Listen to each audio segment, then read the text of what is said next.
जय हिंद दोस्तों, सुनील 143 यस टुडू में स्वागत है। रसायन विज्ञान ये पार्ट 2 है। रसायन विज्ञान के पार्ट 2 वीडियो है। पार्ट 1 हमने इससे पहले डाल दिए हैं। तो उसमें रसायन विज्ञान केमिस्ट्री में हम लोग क्या सब पढ़े थे। समान परिचय पढ़े, पदार्थ एवं उनकी अवस्थाएं पढ़े, तत्व यौगिक मिश्रण के बारे में पढ़े, फिर मिश्रणों का पृथक्करण पढ़े, फिर परमाणु एवं अणु पढ़े, फिर परमाणु के मौलिक कण पढ़े, कक्षा एवं उपकक्षा पढ़े। तब उसके बाद पढ़े थे समस्थानिक एवं समभारिक। तो समस्थानिक बता दिए थे, आज समभारिक से स्टार्ट करेंगे। समभारिक क्या है तो समस्थानिक थोड़ा जान लेते हैं। समस्थानिक और समभारिक। तो समस्थानिक जो था वे तत्व जिनकी परमाणु संख्या समान किंतु परमाणु भार भिन्न भिन्न होते हैं, वह होता था समस्थानिक। और समभारिक जो होगा समभारिक यहाँ समभारिक है ना, समभारिक है वे तत्व जिनकी परमाणु द्रव्यमान समान किंतु परमाणु क्रमांक भिन्न भिन्न होते हैं। परमाणु द्रव्यमान समान होंगे, इसमें परमाणु द्रव्यमान समान होंगे किंतु परमाणु का जो क्रमांक होगा वह भिन्न भिन्न होगा, अलग अलग होगा। उसको कहेंगे क्या, समभारिक। समस्थानिकों की खोज की थी। समस्थानिकों की खोज कौन किया था, सोडी नाम के वैज्ञानिक हैं। इसी ने खोज किया था समस्थानिक का। समस्थानिक फास्फोरस 32 समस्थानिक फास्फोरस 32 का प्रयोग किया जाता है। इसका प्रयोग कहाँ पे किया जाता है, समस्थानिक फास्फोरस 32 का प्रयोग कहाँ पे किया जाता है, तो किया जाता है ल्यूकेमिया या चर्म रोग के उपचार में किया जाता है। ल्यूकेमिया या चर्म रोग के उपचार में किया जाता है। रेडियो समस्थानिक आर्सेनिक 74 का प्रयोग किया जाता है। कहाँ, ट्यूमर खोजने के लिए ट्यूमर खोजने के लिए किया जाता है। ठीक है। समस्थानिक आयोडीन 131 का प्रयोग होता है। कहाँ, थायराइड ग्रंथि के कैंसर के इलाज में। समस्थानिक यूरेनियम 235 का प्रयोग किया जाता है। कहाँ, चट्टानों की आयु ज्ञात करने के लिए। चट्टानों की आयु ज्ञात करने के लिए किसका प्रयोग करते हैं, यूरेनियम 235 का प्रयोग करते हैं चट्टानों की आयु का ज्ञात पता करने के लिए। सर्वाधिक समस्थानिक वाला तत्व है पोलोनियम सर्वाधिक समस्थानिक वाला तत्व है। अब रेडियो सक्रियता स्वतः विघटित होकर विकिरण उत्सर्जित करने वाले तत्व कहलाते हैं रेडियो सक्रिय तत्व कहलाते हैं। 4 समान रेडियोधर्मी तत्व है, यूरेनियम, रेडियम, पोलोनियम, थोरियम। ये 4 समान रेडियोधर्मी तत्व हैं। रेडियोधर्मी तत्व उत्सर्जित करते हैं, क्या उत्सर्जित करते हैं, अल्फा बीटा एवं गामा किरणें। अल्फा बीटा एवं गामा किरणें। ओके, यही है, दोबारा लिखा गया। तो आगे देखते हैं। रेडियो सक्रियता की खोज हेनरी बेकरल ने किया। रेडियो सक्रियता की खोज हेनरी बेकरल। रेडियो सक्रियता का मात्रक होता है क्यूरी होता है। रेडियो सक्रियता की माप की जाती है जीएम काउंटर से माप की जाती है। अल्फा बीटा एवं गामा में से विद्युत चुंबकीय तरंगे होते हैं। किसमें विद्युत तरंगे होते हैं, केवल गामा किरणें में होता है विद्युत तरंग, अल्फा बीटा में नहीं होता। गामा किरणों का नामकरण रदरफोर्ड ने किया था, रदरफोर्ड।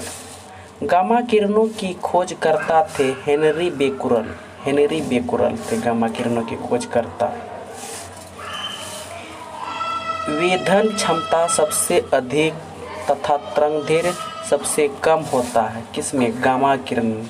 गामा किरण में वेधन क्षमता सबसे अधिक होता है और तरंगदैर्घ्य सबसे कम होता है।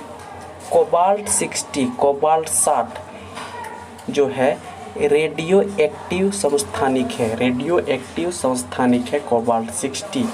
कोबाल्ट 60 उत्सर्जित करता है क्या? गामा किरणें।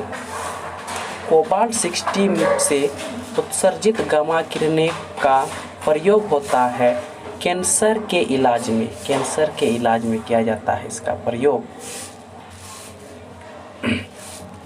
रेडियो की खोज किसने की थी? रेडियम, रेडियो नहीं, रेडियम की खोज किसने की थी? तो रॉबर्ट पियरे एवं मैडम क्यूरी ने किया था, रॉबर्ट पियरे और मैडम क्यूरी ने किया था।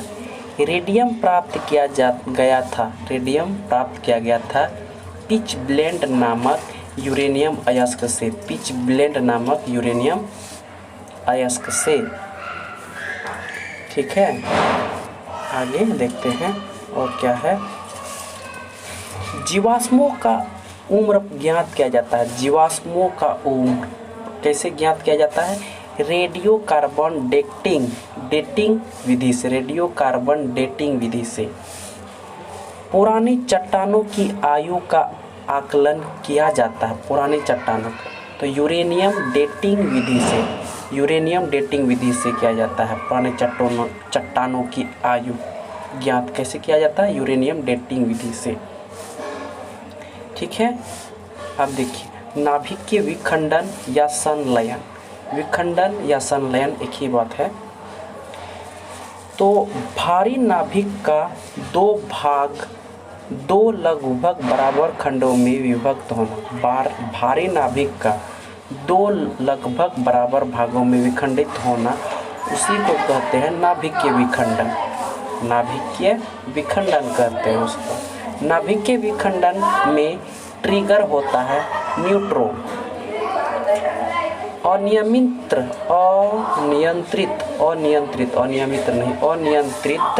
श्रृंखला अभिक्रिया होती है नाभिकीय विखंडन में। परमाणु बम का सिद्धांत आधारित है नाभिकीय विखंडन पर ही आधारित है। परमाणु बम के प्रयोग होने वाला तत्व यूरेनियम 235, प्लूटोनियम 239, यूरेनियम 235 और प्लूटोनियम 239, ये परमाणु बम के प्रयोग होने वाला तत्व है। प्रथम परमाणु बम बनाया गया था, प्रथम कब बनाया गया था? रॉबर्ट ओपनहोमर द्वारा बनाया गया था 1945 ईस्वी में। दो या दो से अधिक हल्के नाभिक का आपस में जुड़कर एक भारी और अस्थायी नाभिक बनाने की प्रक्रिया नाभिकीय संलयन कहलाता है, नाभिकीय संलयन कहलाता है। सूर्य की ऊर्जा का स्रोत है नाभिकीय संलयन। सूर्य की ऊर्जा का स्रोत क्या है? नाभिकीय संलयन, नाभिकीय संलयन। हाइड्रोजन बम आधारित है नाभिकीय संलयन क्रिया पर, नाभिकीय संलयन क्रिया पर। हाइड्रोजन बम विकसित किया गया था, एडवर्ड टेलर द्वारा विकसित किया गया था 1952 में। अब नाभिकीय परमाणु रिएक्टर, नाभिकीय परमाणु रिएक्टर, नाभिकीय या परमाणु रिएक्टर, इसके बारे में जानते हैं। नाभिकीय या परमाणु रिएक्टर होता है आणविक भट्टी। प्रथम नाभिकीय रिएक्टर बनाया गया था एनरिको फर्मी द्वारा 1942 ईस्वी में शिकागो में वो बनाया था। प्रथम भारतीय नाभिकीय भट्टी है अप्सरा है। भारतीय भट्टी क्या है? अप्सरा। नाभिकीय रिएक्टर में मंदक के रूप में प्रयोग किया जाता है, मंदक के रूप में ग्रेफाइट और भारी जल रिएक्टर में नियंत्रण छड़ के रूप में प्रयोग होता है कैडमियम या बोरोन की छड़ का।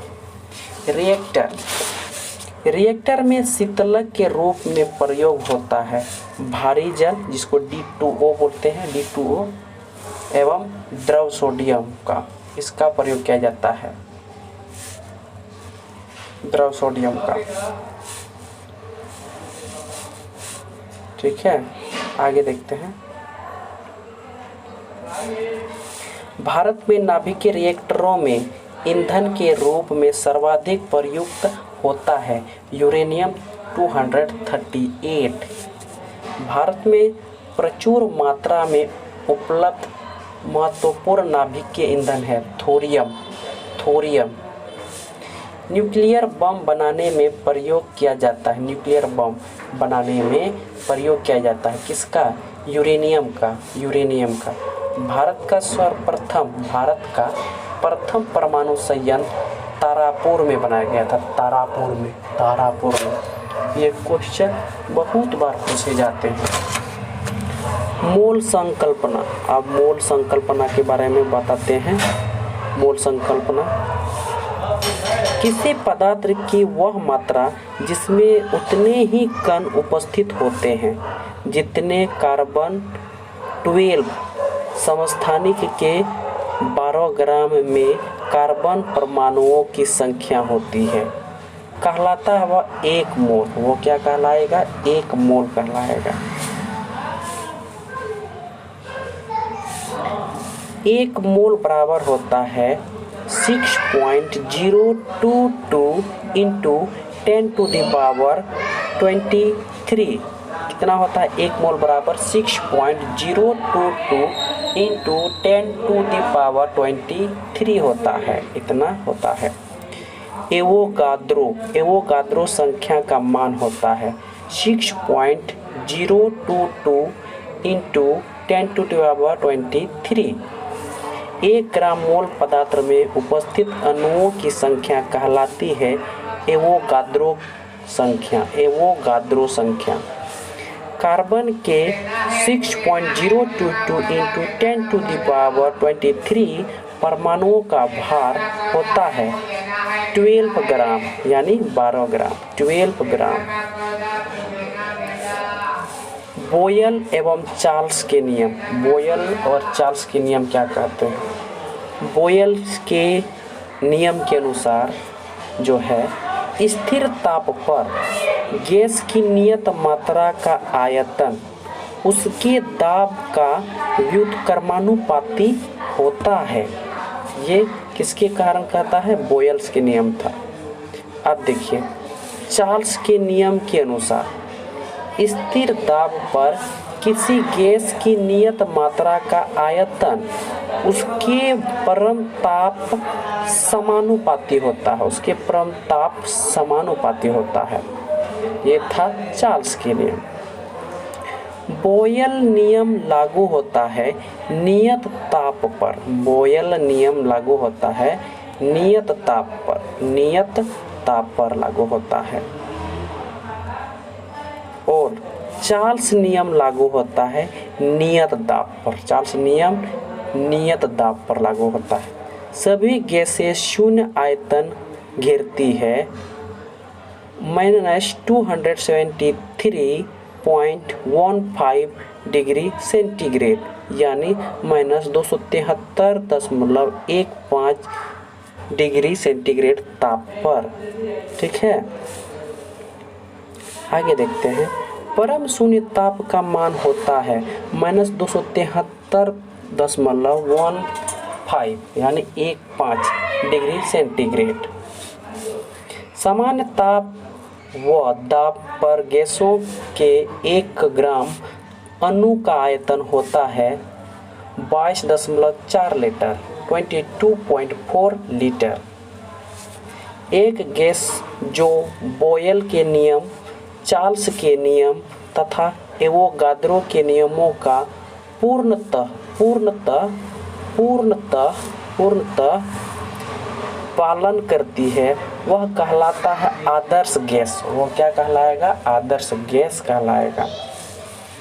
आदर्श गैस की ऊर्जा निर्भर करती है गैस की मोलों की संख्या पर। गैस की मोलों की संख्या पर। आदर्श गैस समीकरण है PV = nRT। PV = nRT।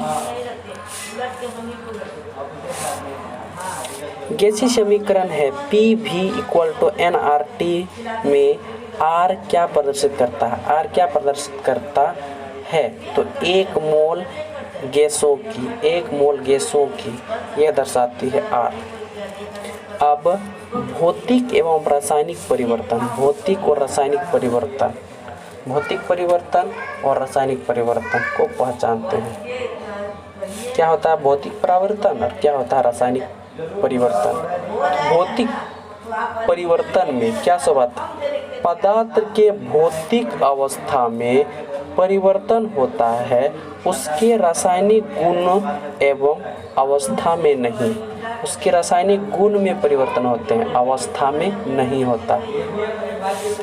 और आगे देखते हैं, रासायनिक परिवर्तन में एक नया पदार्थ प्राप्त होता है जो मूल पदार्थ से रासायनिक एवं भौतिक गुणों में पूर्णतः भिन्न होता है।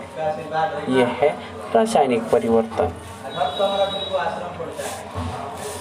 दूध से दही जमना, लोहे पर जंग लगना, मोमबत्ती का जलना तथा जल अपघटन किसका उदाहरण है? ये सब किसका उदाहरण है? वो रासायनिक परिवर्तन का उदाहरण है।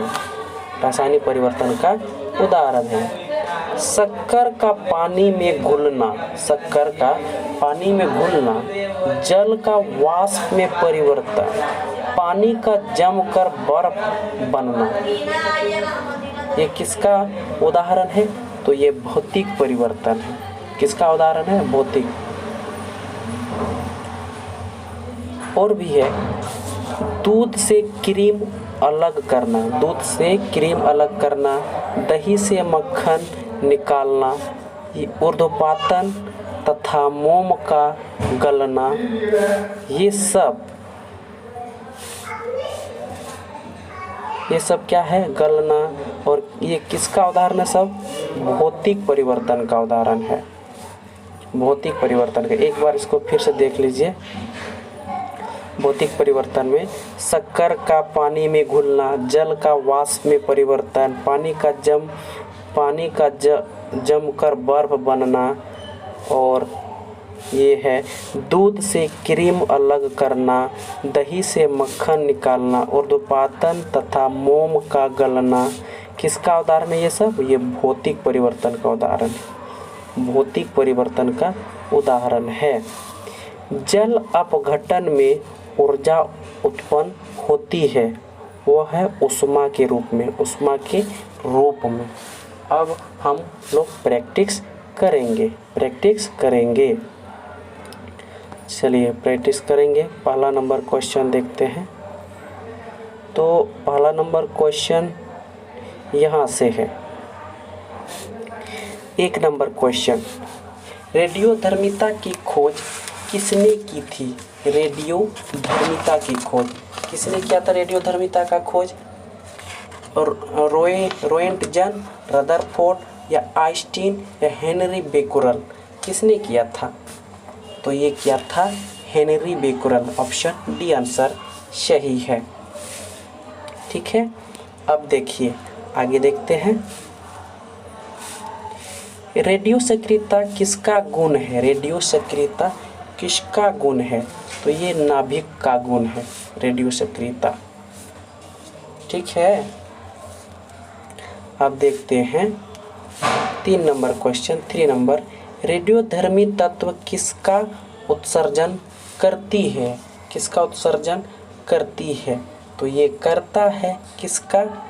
अल्फा बीटा तथा गामा किरण का। अल्फा बीटा तथा गामा किरण। बी आंसर सही है। आगे देखते हैं, परमाणु रिएक्टर में परमाणु ऊर्जा का उत्पादन किसके द्वारा किया जाता है? किसके द्वारा किया जाता है? तो ये किया जाता है रेडियो विखंडन के द्वारा किया जाता है। ऑप्शन ए आंसर सही है।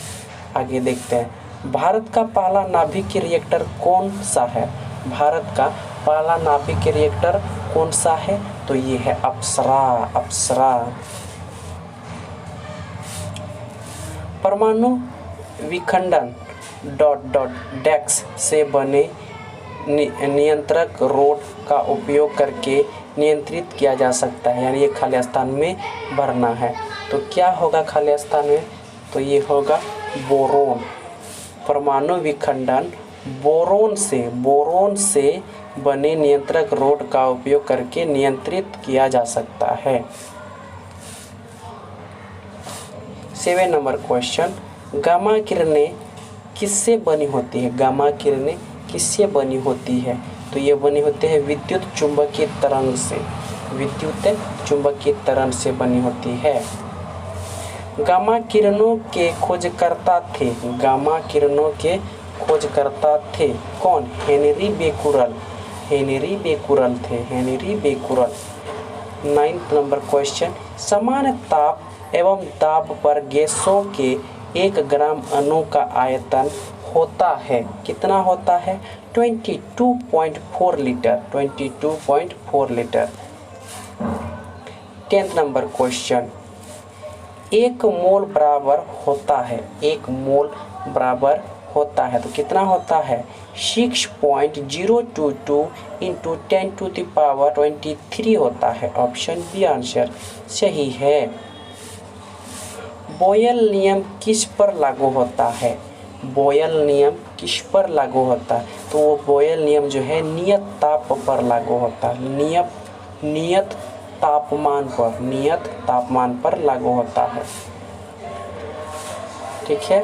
और देखिए 12th नंबर क्वेश्चन, स्थिर ताप पर गैस प्रसारित करने पर, स्थिर ताप पर गैस प्रसारित करने पर दाब घटता है, बढ़ता है, दाब स्थिर रहता है या इनमें से कोई नहीं? तो क्या होगा? तो ये होगा दाब घटता है। दाब घटता है। इसके बाद क्वेश्चन इधर है,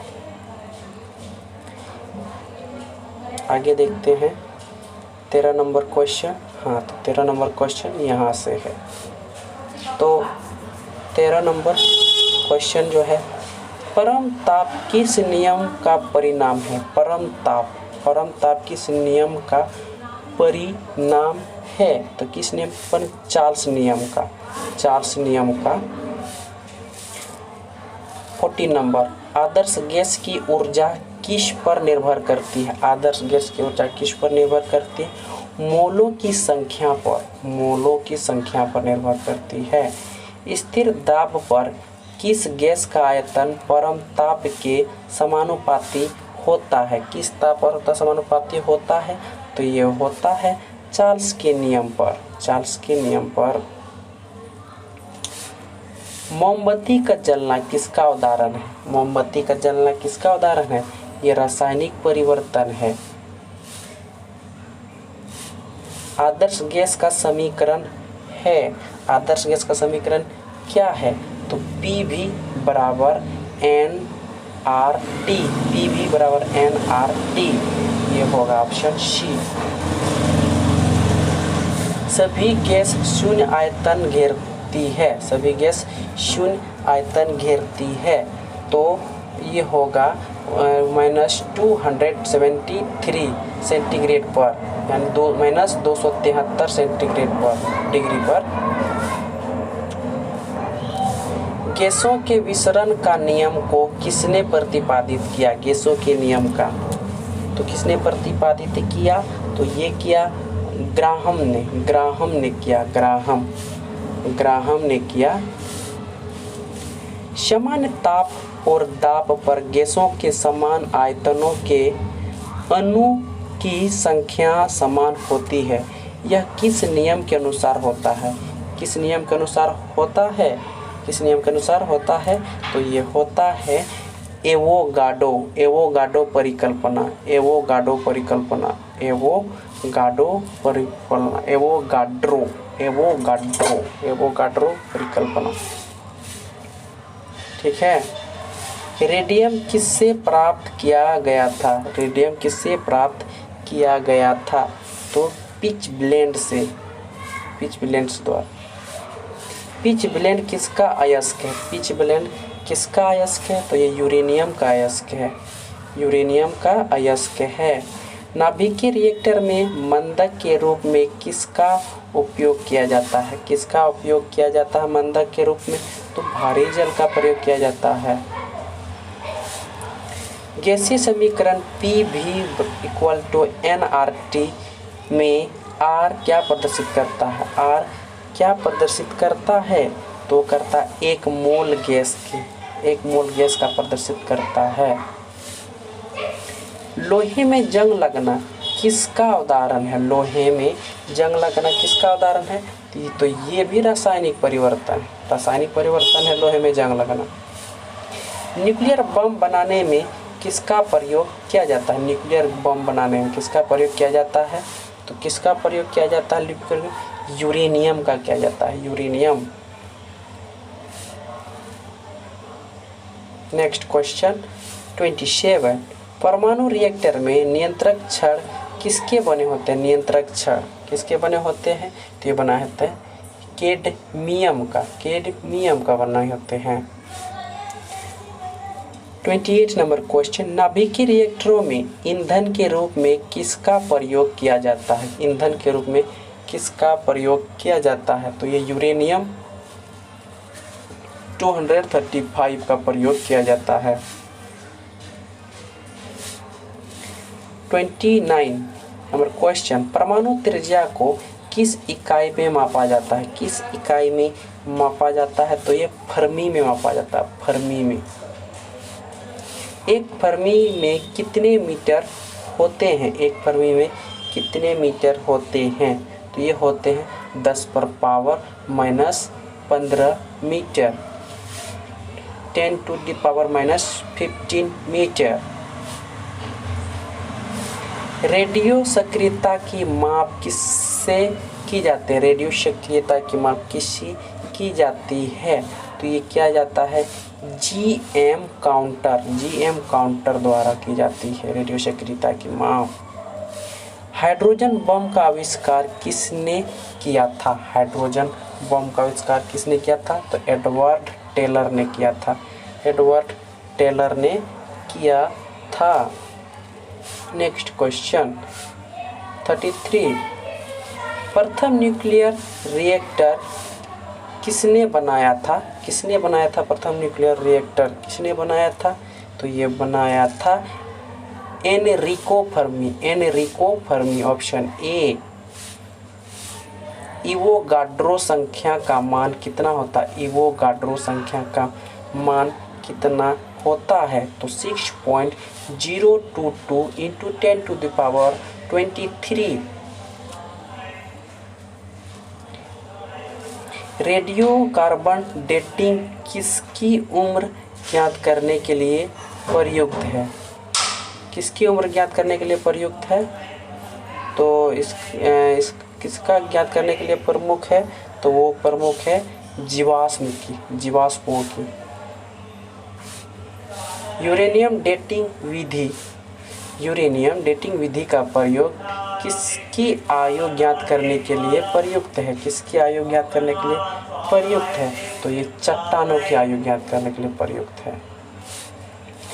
परमाणु रिएक्टर क्या है? परमाणु रिएक्टर क्या है? तो ये है आणविक भट्टी, आणविक भट्टी, आणविक भट्टी। तो यहीं पे आज का वीडियो समाप्त होता है। नेक्स्ट पार्ट 3 अगला वीडियो में लाएंगे। तो thank you for watching. God bless all of you. हंसते रहिए, मस्ती रहिए, खुश रहिए और पढ़ते रहिए। जय हिंद।